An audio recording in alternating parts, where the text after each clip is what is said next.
Nous passons, après les situations complexes, aux exemples, à quelques exemples d'études de fonctions. Alors, ce sont des problèmes, des exercices sous forme de problèmes, et généralement scindés en plus d'une partie, ou au moins une partie, une ou deux, trois parties, voilà, en fonction de ce que nous voulons mettre dans l'énoncé. Là, c'est en une seule partie, donc c'est l'exemple numéro 1 dont j'ai mis grand 5, exemple d'études de fonctions. Et donc, le premier paragraphe, c'est l'exemple numéro 1, et il est libellé comme suite, soit petit h, la fonction définie sur l'intervalle fermé 0 plus infini par h de x égale à moins x plus x ln de x, si x est positif strictement, et h de 0 égale à 0. On désigne par c de h la courbe représentative de la fonction h dans un repère orthonormé OIJ. Là, je n'ai pas précisé d'unité parce que je n'ai pas voulu demander la courbe à construire. Lorsque nous avons besoin de la construction de la courbe, on précisera donc l'unité graphique. Démontre que h est continu en 0. 1a. 1b. Étudie la dérivabilité de h en 0 et donne une interprétation graphique du résultat. 2a. Calcule la limite de h de x quand x tend vers plus infini et la limite en plus infini de h de x sur x. Petit b, interprète graphiquement les résultats obtenus. 3a, démontre que pour tout x appartenant à l'intervalle ouvert 0 plus infini, la dérivée de h, c'est-à-dire h plus de x, est égale à ln de x. Petit b, enfin, déduisant les variations de la fonction h, puis dresse son tableau de variation. Nous allons donc passer à la correction de ce premier exemple. Alors, nous allons répondre à la première question. On nous demande de montrer que h est continu en 0. Donc, on va écrire, montrons que h est continu en 0. Montrons que h est continu en 0. Alors, pour le démontrer, il suffit de vérifier que, ou de montrer que la limite quand x tend vers 0 de h de x est égal à h de 0. Voilà tout simplement ce qu'il faut faire. Donc on va dire que on a la limite quand x tend vers 0.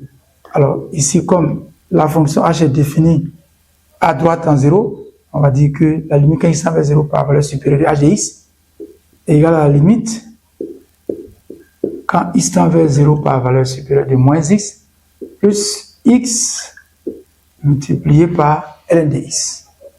Or, la limite quand x tend vers 0 de moins x est égale à moins 0, ça fait 0. Et la limite lorsque x tend vers 0 par valeur supérieure de x ln de x, c'est une formule de référence, c'est égal aussi à 0.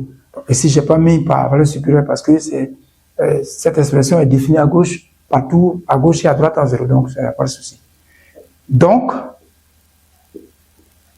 nous voyons que la limite, nous trouvons que la limite quand x tend vers 0 par valeur supérieure de h de x est égale à 0. Et comme h de 0 égale à 0, alors on va dire que la limite quand x tend vers 0 de h de x est égale aussi à h de 0. Voilà. Voilà ce qu'il faut démontrer, la relation à vérifier. Et nous allons donc conclure que, on va dire par conséquent,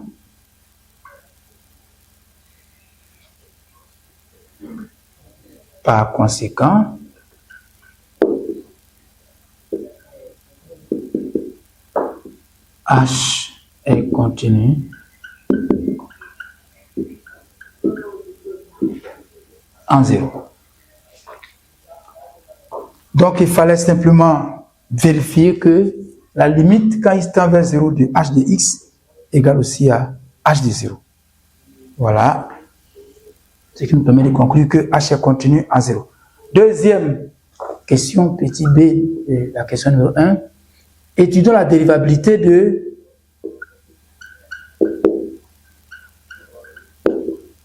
la dérivabilité de h en 0. Alors ici, nous devons calculer la limite lorsque x tend vers 0 du taux de variation de la fonction h en 0. Et lorsque nous trouvons une limite finie, ça veut dire un nombre réel, nous pouvons conclure que la fonction est dérivable en 0. Dans le cas contraire, on dira que la fonction n'est pas dérivable en 0. Mais d'ores et déjà, tel que l'énoncé est libellé, étudier la dérivabilité de h en 0 et donne l'interprétation graphique du résultat obtenu. Ça nous fait penser déjà à une situation où la fonction n'est pas dérivable en 0. Sinon, si elle était dérivable, on nous dit, déduisant une équation de la tangente à la courbe C de h au point d'abscisse 0. Alors ici, donc, on va dire, on a la limite lorsque x tend vers 0 par valeur supérieure du taux de variation de h en 0, eh bien, c'est égal à la limite quand x tend vers 0 par valeur supérieure, je vais remplacer h de x par son expression, à savoir moins x plus x ln de x, et puis une maille de 0 par h, on va dire que c'est 0. X moins 0, ça fait x, voici l'expression, donc nous devons trouver la limite. Je vais écrire encore ici, ça fait donc la limite quand x tend vers 0 de, alors en mettant x en facteur numérateur, j'ai moins 1 plus ln de x, le tout divisé par x. Nous rendons compte que on peut simplifier cette fraction-là par x. Ce qui fait que le calcul devient la limite lorsque x tend vers 0 à valeur supérieure de h de x moins h de 0 sur x moins 0 égale à la limite, cette fois-ci, quand x tend vers 0, de moins 1 plus ln de x. Or, quand x tend vers 0, la limite de moins 1 égale à moins 1, et la limite, quand x tend vers 0, à valeur supérieure de ln de x égale à moins ln de x. Comme nous avons une somme, la limite d'une somme de deux fonctions à déterminer, qui sont donc des fonctions de référence, des limites de référence, on a séparément déterminé la limite de chacune de ces fonctions-là. Et la somme nous donne moins l'infini, parce que moins 1 est infiniment petit, infiniment négligeable devant, et donc moins l'infini. On va dire donc, la limite quand x tend vers 0 à valeur supérieure du taux de variation de h en 0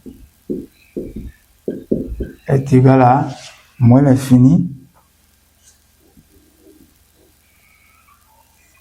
Et comme cette limite-là n'est pas un réel, on va dire que la fonction h n'est pas dérivable en 0. Alors, h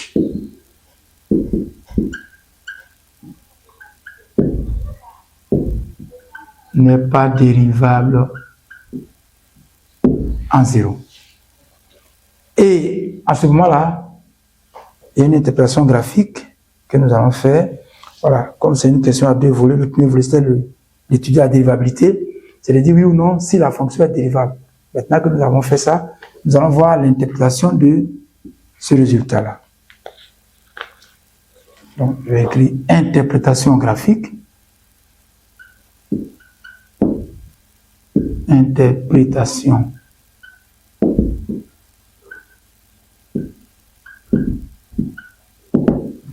graphique. On va dire que la courbe C de H admet une tangente verticale au point d'abscisse 0.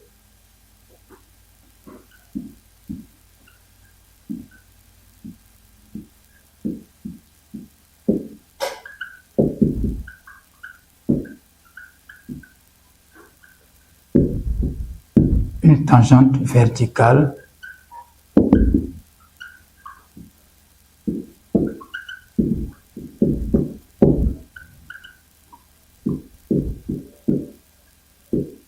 au point d'abscisse 0. 2a, la question 2a, nous invite à calculer la limite en plus infini de h de x et de h de x sur x. Donc 2a. Alors il s'agit de calculer deux limites. On calcule des limites. La première limite, c'est la limite quand x tend vers plus infini de h de x.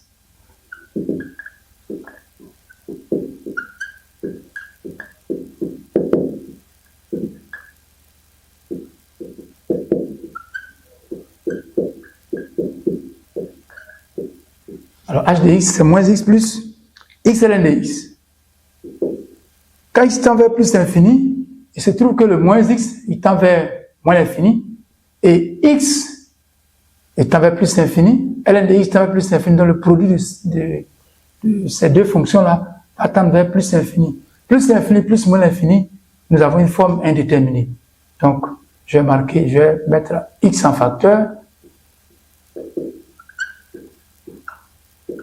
il va me laisser moins 1, plus ln de x. Or,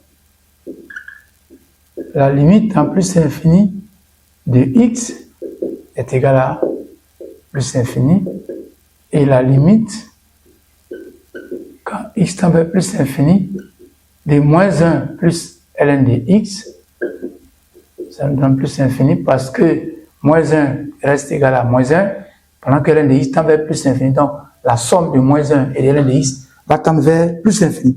Par conséquent, le produit va donner plus infini pour le premier facteur et plus infini pour le second facteur. Donc, la limite du produit est égale à plus infini. Donc, on va dire, donc, la limite, quand x tend vers plus infini de h de x est égale à plus infini. Alors, j'encadre ce premier résultat et nous passons au calcul de la deuxième limite. Alors, c'est la limite quand x tend vers... Alors, on va placer h de x par son expression, qui est moins x plus x, ln de x, le tout sur x. C'est que nous donnons encore la limite lorsque x tend vers plus infini. Alors, lorsque nous mettons x en facteur au numérateur, c'est une limite que nous avons déjà calculée tout à l'heure, mais c'était en 0. Voilà, on procède de même à la simplification de ce quotient-là. Donc, quand x tend vers plus infini, désormais, c'est la limite de moins 1 plus ln de x que nous allons calculer. Quand x tend vers plus infini, moins 1 reste égal à moins 1. Et ln de x tend vers plus infini. Comme plus infini est infiniment grand devant moins 1, la somme va donc donner plus infini. La limite de h de x sur x est égale à plus infini.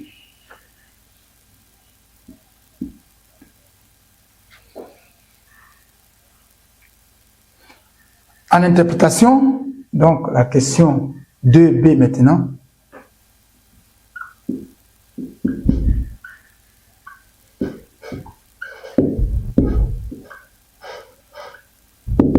Interprétation graphique.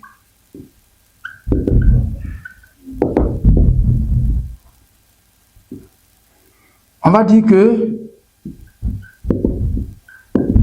nous avons obtenu comme résultat la limite de h de x en plus infini égale à plus infini, et la limite quand x tend vers plus infini de h de x sur x égale aussi à plus infini. Donc, on va dire que la courbe CDH admet une branche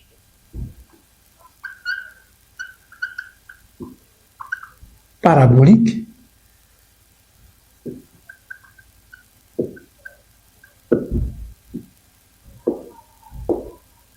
de direction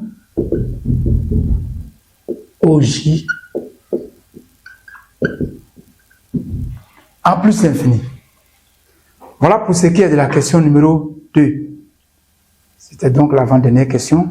Donc ces deux résultats de limite nous permettent de dire que la courbe admet une branche parabolique de direction OJ en plus infini. Si dans ces deux calculs-là, si le premier avait donné toujours plus infini et que le second donnait 0, en ce moment on dirait que la courbe admet une branche parabolique de direction la droite OI, l'axe des abscisses en plus infini. Donc voilà. Et si on avait trouvé comme résultat moins l'infini et que là ça nous donnait 0, on dirait que la courbe admet une branche parabolique de direction OI toujours en plus infini. Si on avait trouvé moins l'infini et ici infini, on dirait que la courbe admet une branche parabolique de direction OJ en plus infini. Voilà les cas de figure qu'on peut avoir. On va passer maintenant à la question numéro 3, la dernière question. Maintenant la question 3A. Démontrons que la dérivée de h égale à ln de x.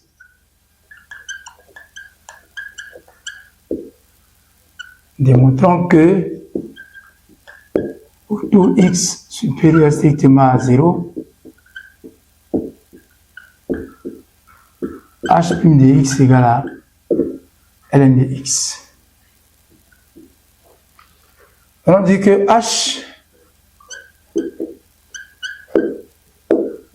n'est pas dérivable en 0, mais elle est dérivable sur l'intervalle ouvert 0 plus infini. Et sa dérivée est donc h' de x égale à la dérivée de moins x plus x ln de x. Là, nous avons la dérivée d'une somme de fonctions. Ça correspond à la somme de leurs dérivées.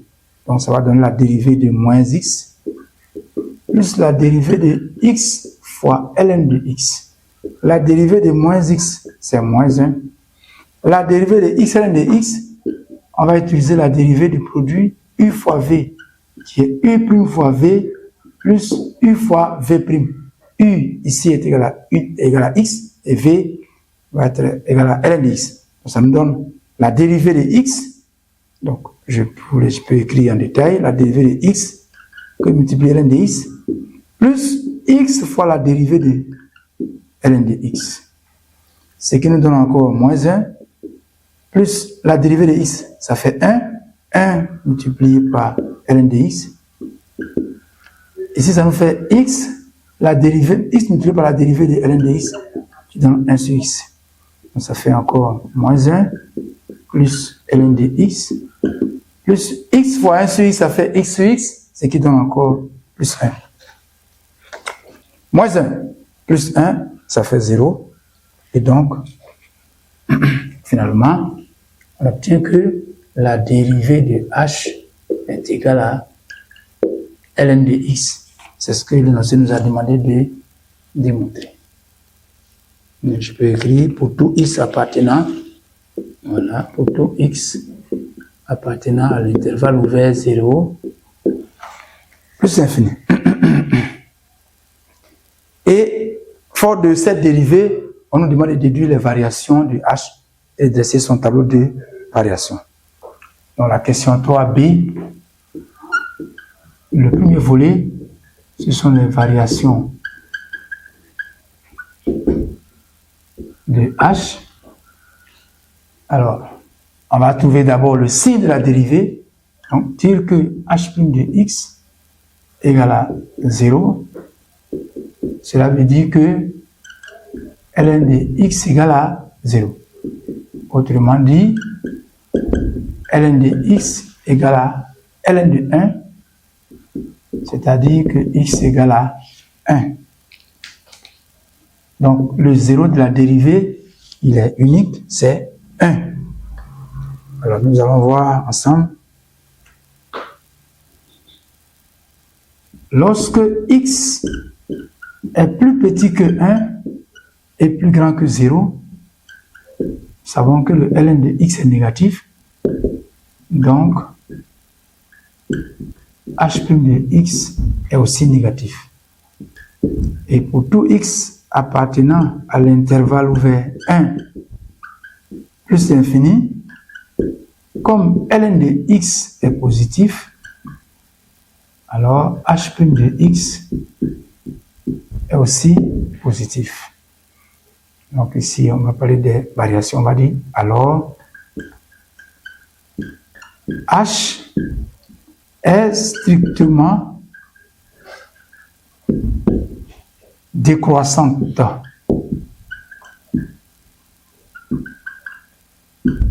sur l'intervalle, le premier intervalle, à savoir l'intervalle ouvert 0, 1,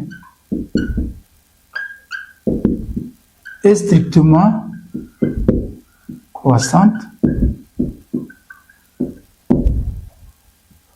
sur l'intervalle ouvert 1 plus l'infini.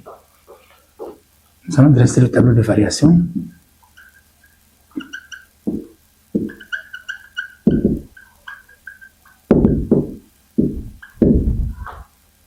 Le tableau de variation, le voilà.